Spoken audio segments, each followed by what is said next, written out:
Joining us now at the Innovation Cafe is our very own Kris Abel. And of course, it is brought to you by Kobo. Open up. And you have a guest with you, Kobo's very own Nathan Maharaj, Kris. That's right. He's director of merchandising at Kobo.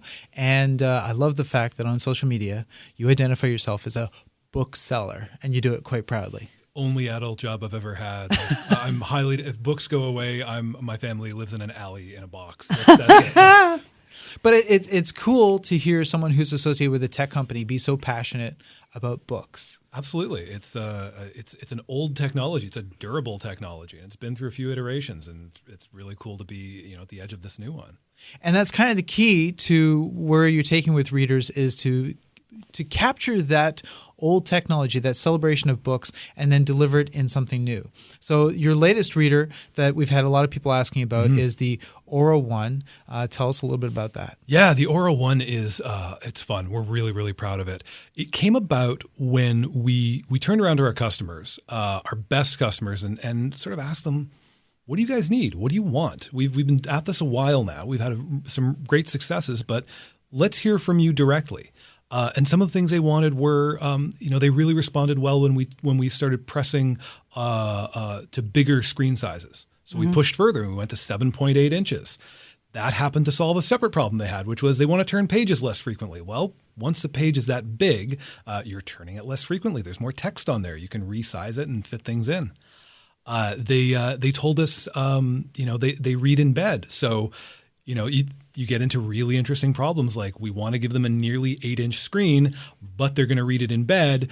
Everyone's dropped an iPad on their face. Not me personally. This has happened to friends of mine. Sure. Right. Sure. Exactly. Yeah. And so we have to account for that. The use case is it's got to be comfortable. It's got to feel good in the hand, but it's also got to have a great big screen. And they're going to read it in bed. So we've got to have lighting, and the lighting should not disturb whoever's in bed with them because we don't want to involve ourselves to that degree of domestic drama. So that's just not our place. We draw a line. And at the same time, as we're thinking about nighttime, we've all been the kids under the bed covers with the flashlight. We are all the grown-ups with the smartphones in our hands. And we know we shouldn't be, right? We know we shouldn't be in bed looking at these screens.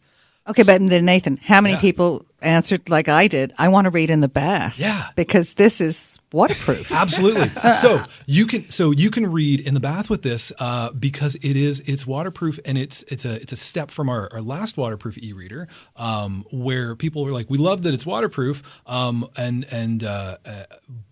could you make it even more conveniently waterproof? Could you make it more durably waterproof? And we were like, great, done. Right out of the box, you can dunk it. You don't have to worry about it. I haven't tested it. I'm too scared. You can do it. Do it. Absolutely do it. It's ready for a dunk straight out of the box.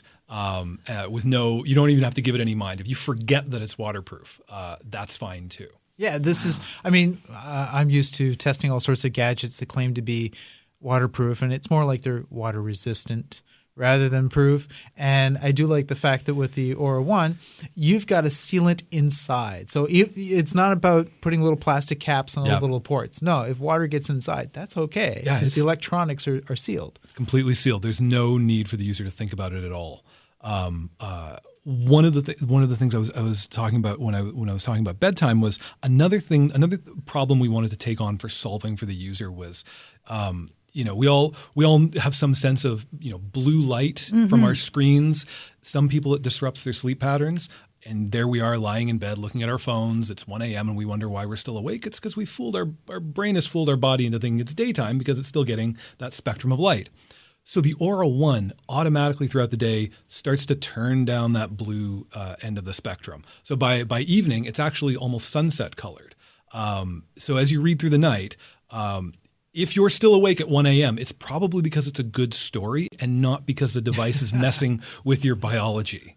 Yeah, I think it's one of the benefits of that craze around the gold dress, blue dress. It's sort of been, This is another controversy we don't want to insert ourselves into. No, but sort of that education that there are things happening biologically that you may not be aware of at the time, and that plays into the idea that you're reading a screen that looks white, but there is this blue LED frequency that's happening, that's triggering something in your brain, that's keeping you from being able to have a peaceful night's sleep, and you're avoiding that with the Aura One. Yeah, exactly. Right out of the box, the automatic settings will look after all of that. It'll look after brightness in different settings, so it's you don't suffer from a headache that you can't quite place the cause of because you've been staring into an array of light bulbs. This device takes care of that as well.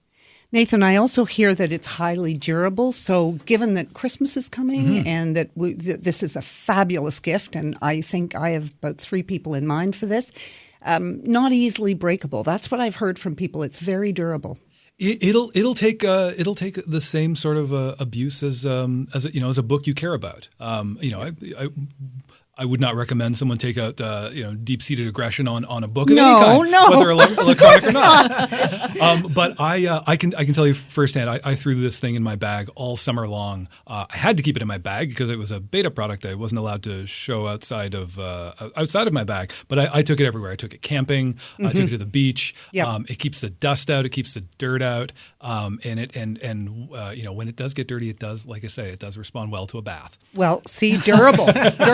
That's durable in my eyes. So how is it for daytime reading? Because I got one of the books that has one of the e-readers that has no light at all because I found that easier to read than the backlit ones when I was on the beach. Sure. So one of the things we built in is an ambient light sensor. So when there's plenty of light around, you probably won't even notice that the light's on. It may be on a tiny bit.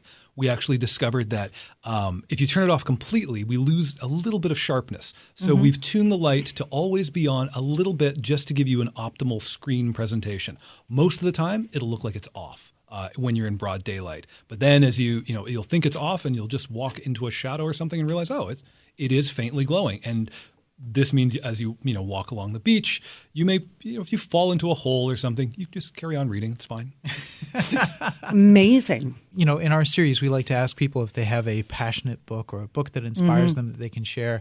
I understand, you're not just a bookseller, but you're a book lover, and you've got some that you want to share. I've got an array. I've got 3. So the book I'm going to tell you about is a book that's just beginning to get buzz. If you go and tell your friends about this, you will be the first one to tell them about Melanie Finn's The Gloaming.